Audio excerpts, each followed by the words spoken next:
I've always been the second best in my family. Not the favorite, not the golden child, just Riley, the accountant. My brother Tyler, on the other hand, has always been the apple of our parents' eyes. When we were kids, Tyler got the newest bike while I got his hand-me-downs. On birthdays, he'd get expensive gaming consoles while I'd get books or clothes. In high school, Mom and Dad attended every single one of Tyler's football games, but they only made it to one of my debate competitions, the finals, which I won, by the way. Even then, they spent half the time talking about how Tyler would have been proud. Grandpa's will was just the cherry on top of a lifetime of favoritism. Tyler got the sprawling 4-bedroom house in the nice part of town, while I got the modest 2-bedroom on the edge of the suburbs. Mom had begged Grandpa to leave Tyler the bigger house. I overheard her once, though she never knew I did. "Dad, please," she'd said, "Tyler's going to have a family someday. He needs the space. Riley will be fine with the smaller house." I never complained about any of this. What would be the point? In our family, Tyler came first. That was just how things were.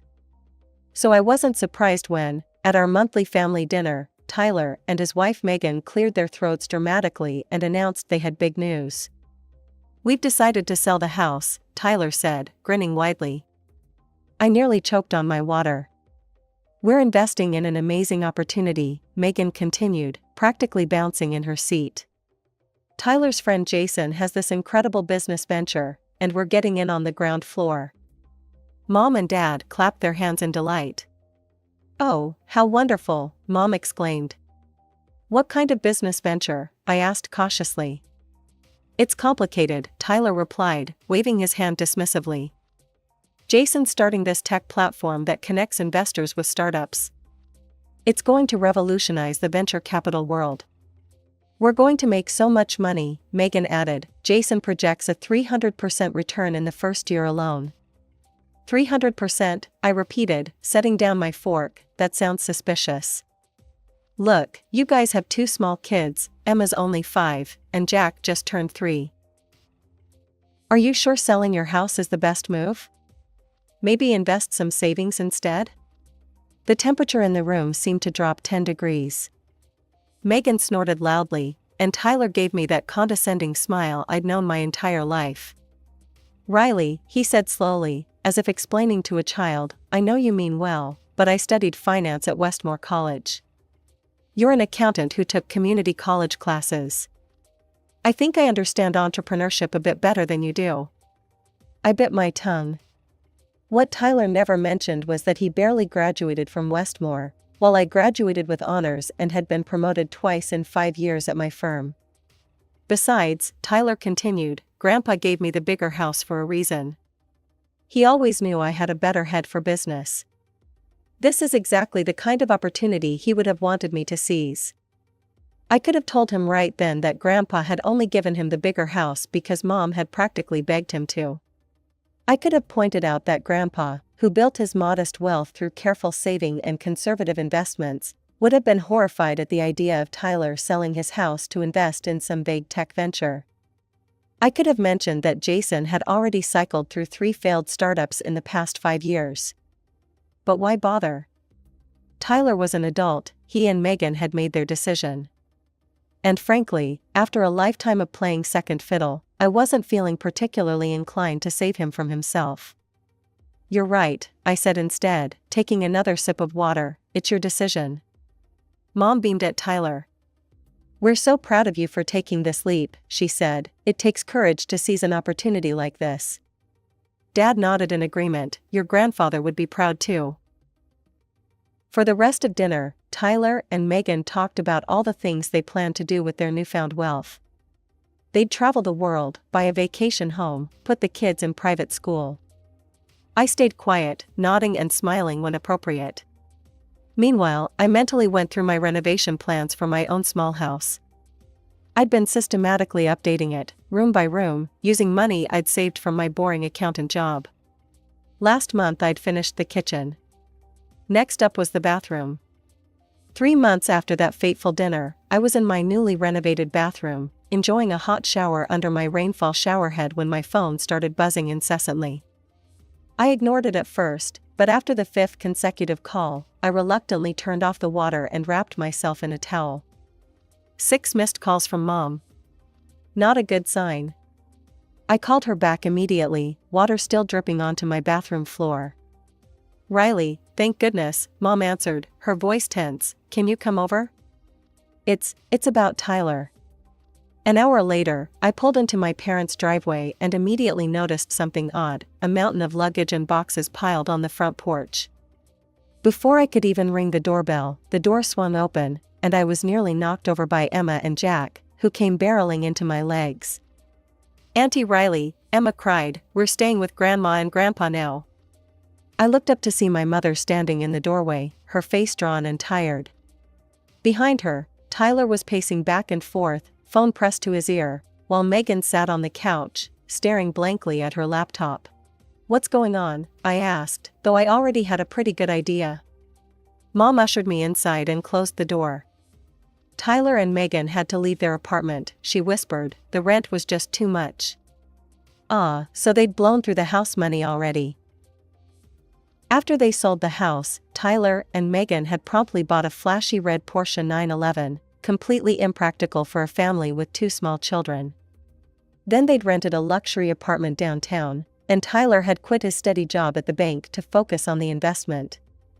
They'd dumped about $500,000 into Jason's business venture and spent the remaining $100,000 on the car and a lavish vacation to the Maldives, leaving the kids with Mom and Dad for 3 weeks. Jason said the first quarter is always slow, Tyler said loudly, having finished his call. He forced a smile. But things are going to pick up any day now. I wandered into the kitchen to get a glass of water, and Dad followed me in. How bad is it? I asked quietly. Dad sighed, running a hand through his thinning hair. They've burned through everything. The apartment was $4,000 a month. The car payment is another $1,500. They couldn't keep up. And the investment? Dad's expression darkened. Jason keeps saying they're on the verge of a breakthrough, but, he shook his head, I've got a bad feeling about it. Over the next few weeks, I watched from a distance as Tyler scrambled to find work. He eventually took a job at a car dealership, a significant step down from his previous banking position, but at least it was something. Meanwhile, Megan tried to put on a brave face, posting carefully curated photos on social media that made it seem like everything was fine. But everything wasn't fine. My parents' modest retirement home wasn't designed for 6 people. Mom called me one evening, sounding exhausted. Riley, sweetie, I hate to ask, but, she hesitated. We're struggling a bit with groceries. For extra mouths to feed, you know. I knew what was coming. How much do you need, Mom? Oh, anything would help, she said quickly, we're just a bit tight this month. I promised to transfer some money right away, settling on $600, enough to help but not enough to strain my own budget. When I told her the amount, she thanked me profusely, though I could hear a hint of disappointment in her voice. She'd clearly been hoping for more. The next month, I got another call. And then another. The $600 monthly transfer became a regular thing. I didn't mind helping, but I couldn't help but notice that Tyler and Megan still managed to keep the Porsche, despite their financial troubles. Priorities, I guess. One night, I attended my cousin Beth's birthday party. It was a welcome break from the family drama, or so I thought until my Aunt Patty cornered me by the dessert table. Riley, dear, she whispered, glancing around to make sure no one was listening. How are you holding up with all this Tyler business? I shrugged, I'm just trying to help where I can. Aunt Patty leaned in closer. Well, you should know that your parents are at their wits' end. They love Tyler, of course, but having them all there, it's taking a toll. She took a sip of her wine, and between you and me, they've got a plan to fix things. Something in her tone made my stomach clench. What kind of plan? They want to move Tyler and his family into your house, she said bluntly. Your mom thinks it makes perfect sense since you live alone in a 2-bedroom. I nearly dropped my plate. What? They're saying it would just be for a few months, but, Aunt Patty shook her head. Sheila told me they're hoping you'll eventually just move out. Let Tyler have the place. I stood there, frozen, as Aunt Patty squeezed my arm sympathetically. I thought you should know, it didn't seem right, them plotting behind your back. The party continued around me, but I barely noticed. All I could think about was the audacity of it all. They weren't just planning to ask me to take in Tyler's family, they were planning to push me out of my own home. As I drove home that night, my mind was racing. I knew what was coming, the guilt trips, the family pressure, the inevitable "it's just temporary" that would somehow become permanent. And once Tyler and his family moved in, I'd be expected to pay the bills, clean up after them, and eventually give up my own space entirely. No, not this time. I wasn't going to let them take advantage of me again. When I got home, I poured myself a glass of wine and sat at my kitchen table, thinking. By the time the glass was empty, I had a plan. The next morning, I walked into my boss Dave's office without an appointment. He looked up from his computer, surprised. "Riley, everything okay? Remember that accounting position at the Pittsburgh branch?" I asked, not bothering with small talk. "Is it still open? I want the job." Dave leaned back in his chair, studying me. "That's a senior position, Riley. More responsibility, different environment, it's a big move." "I'm ready for it," I said. "I've been here 5 years, I've consistently exceeded my targets. My performance reviews are excellent, I'm qualified." Dave nodded thoughtfully. "Well, I can't say I want to lose you here, but," he smiled. "You'd be great for the position, let me make a few calls." He paused. "The position starts in 4 weeks. That enough time for you to get your affairs in order?" "Perfect," I said, already mentally calculating my next steps. As soon as I left Dave's office, I called my friend Jenna, who worked as a realtor. "I need to sell my house," I said without preamble, as quickly as possible. "Well, your place is in a good neighborhood, and you've done those nice renovations." She thought for a moment. "If we price it aggressively, we could probably get offers within a week." "But Riley, are you sure about this?" "Never been more sure of anything in my life," I said firmly. The next 2 weeks were a whirlwind. Jenna worked her magic, and we had 3 competing offers within 5 days of listing. I accepted the highest one, $285,000, which was $45,000 more than I'd paid for it 4 years ago. Not bad for a small house. Meanwhile, I researched apartments in Pittsburgh, focusing on areas close to the company branch. Real estate was cheaper there than in my current city, and I found a beautiful 1-bedroom in a modern building with a gym and rooftop terrace for $220,000. I made an offer immediately and started the purchasing process. Through it all, I told no one in my family what I was doing. Mom called twice, once to thank me for the monthly money transfer and once to casually ask if I'd be free for dinner next Saturday. "We have some things we want to discuss with you," she said, trying to sound nonchalant. "Sure, Mom," I replied, equally casual, "I'll be there." I arranged for a moving company to pack and transport most of my belongings to a storage facility in Pittsburgh, scheduled for the day before the family dinner. I kept only what would fit in 2 suitcases, enough clothes for a couple of weeks, my laptop, and a few personal items. The day after the movers left, I checked into a modest hostel downtown. It felt strange sleeping in a twin bed with strangers in the room, but it was only temporary. Just 3 more days until I flew to Pittsburgh. Saturday evening arrived, and I drove to my parents' house for the last time. I parked a block away, not wanting my packed car to give anything away. As I walked up the familiar path to the front door, I took a deep breath. This was it, the confrontation I'd been avoiding my whole life. Mom answered the door with a tight smile. "Riley, good, you're here, we're just about to serve dinner." Inside, the atmosphere was strained. Dad sat at the head of the table, looking uncomfortable.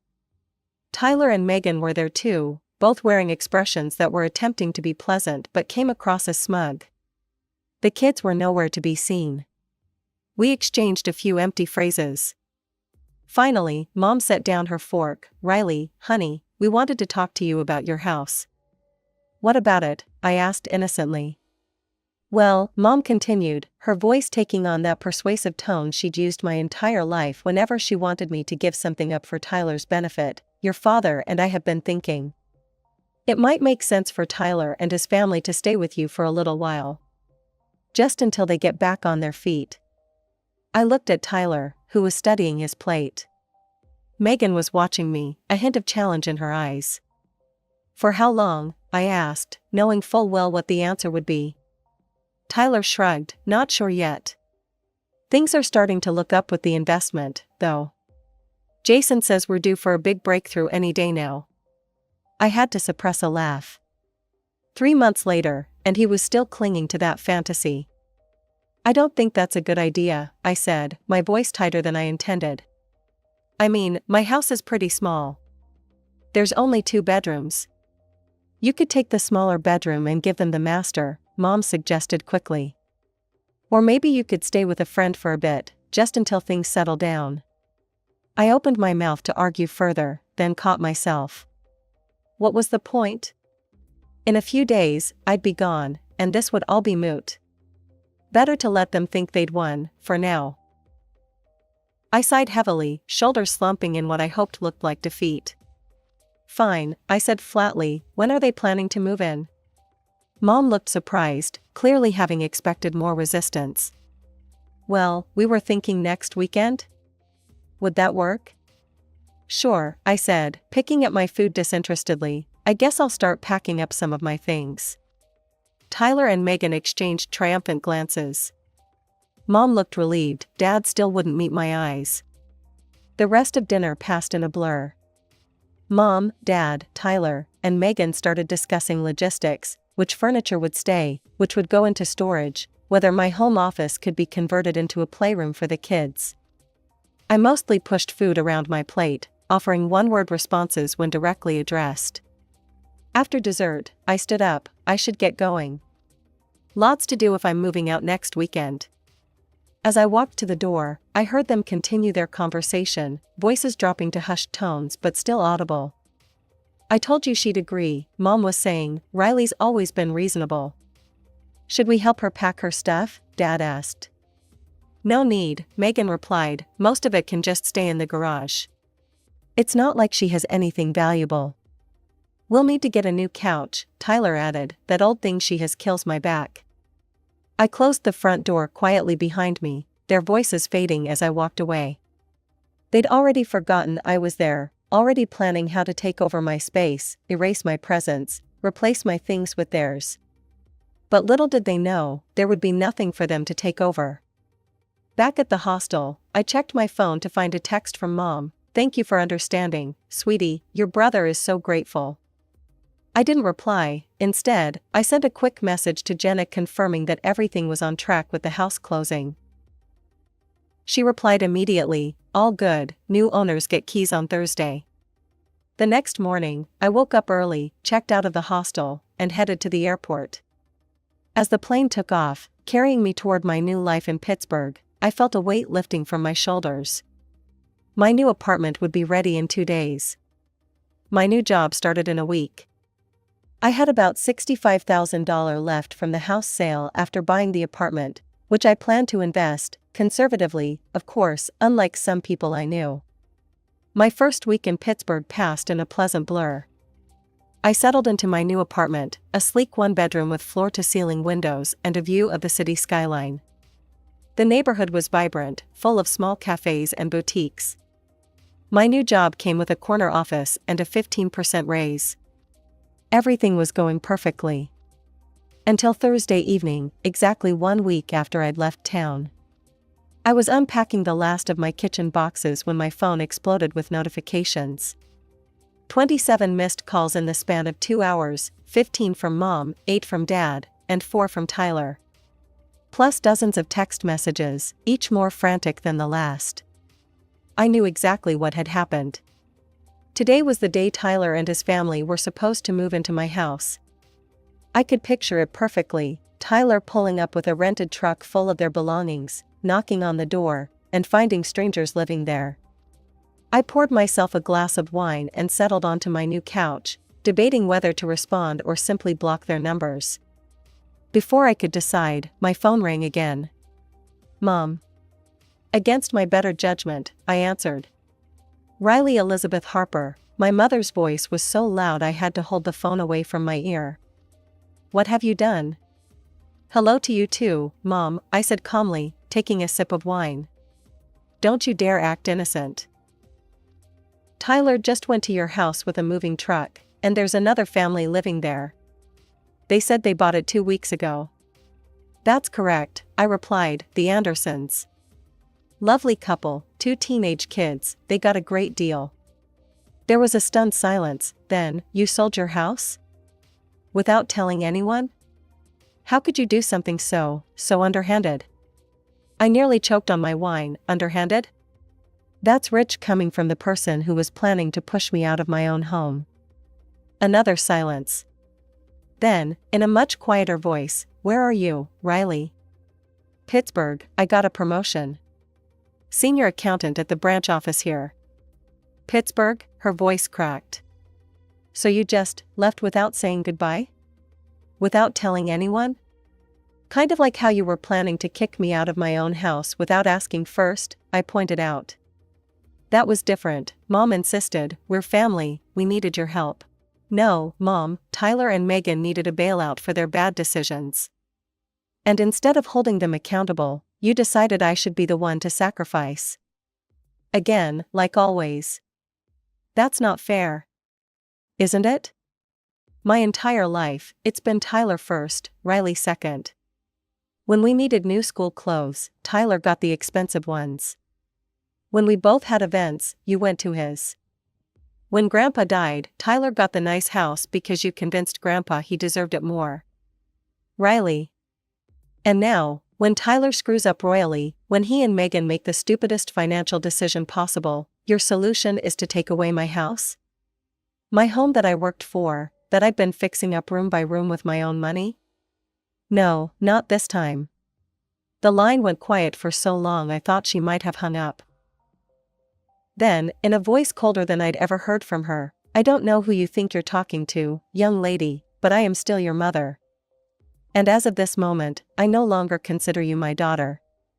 I'd prepared myself for anger, for guilt trips, for manipulation. But this still hurt, more than I expected. I think we both know that's always been the case, Mom, I said quietly. Oh, and I'm canceling the monthly transfers. The $600 I've been sending for Tyler's family? That's done. She went silent again, and I could practically hear the gears turning in her head, her anger at me versus her need for my money. We don't want your money, she finally said, but her voice lacked conviction. Good, because you're not getting it anymore. Goodbye, Mom. I hung up before she could respond and blocked her number. Then I blocked Dad, Tyler, and Megan for good measure. Almost immediately, my phone buzzed with texts from unfamiliar numbers, Tyler using Dad's phone, Mom using a friend's.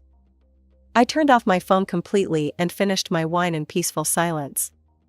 The next day, I bought a new phone with a new number. I shared it only with my closest friends, my new colleagues, and a few extended family members I still trusted, like Aunt Patty, who sent me a congratulatory bouquet when I told her what I'd done. 6 months passed. I thrived in my new position. I made new friends. I dated a bit, nothing serious. Most importantly, I lived life on my own terms, without the shadow of my family's expectations hanging over me. Occasionally, I thought about them. I wondered if Tyler and his family were still living with my parents, if the investment had ever paid off. I doubted it, if Mom and Dad were still covering their expenses. I wondered if they ever reflected on how they'd treated me, if they ever regretted it. But mostly, I didn't think about them at all. One Sunday morning, as I was enjoying coffee on my balcony, my phone rang. A number I didn't recognize, but with my hometown area code. I almost didn't answer, but curiosity got the better of me. Hello? Riley, it was my cousin Beth. I hope it's okay that I got your number from Aunt Patty. I thought you should know what's going on here. A knot formed in my stomach. What is it? Tyler and his family are still at your parents'. They're having money problems, big ones. The investment was a total scam. Jason took off with everyone's money months ago. Can't say I'm surprised, I murmured. Yeah, well. Your parents are struggling too. They're behind on bills because they're supporting 4 extra people. Your dad had to come out of retirement to work part-time at the hardware store. I said nothing, waiting for the guilt trip, the plea for me to send money again. But Beth surprised me. I'm not telling you this because I think you should help, she said quickly, actually, the opposite. Everyone in the family is talking about how you were the smart one, getting out when you did. Even your mom has admitted, privately, to my mom, that they shouldn't have tried to take your house. After we hung up, I sat on my balcony for a long time, watching the city below. I felt no satisfaction in my family's struggles, but no guilt either. They had made their choices. I had made mine. For the first time in my life, I had chosen myself. And I would never go back to being second best again.